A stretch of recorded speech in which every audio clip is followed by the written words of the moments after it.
ఈరోజు ఒక మంచి పద్యాన్ని విందాము. కవి ఏనుగు లక్ష్మణ కవి. పద్యము.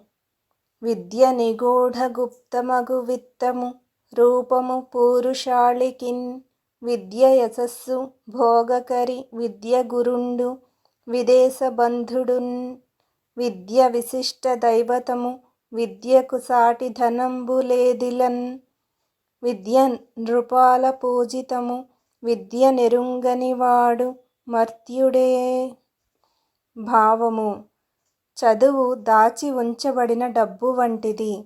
చదువు మనుష్యులకు రూపమిస్తుంది. చదువు కీర్తిని మరియు సుఖమును ప్రసాదిస్తుంది. చదువు గురువు మరియు విదేశములో చుట్టము. చదువు దైవము వంటిది. లోకంలో చదువుకు సాటి ఏ డబ్బు లేదు.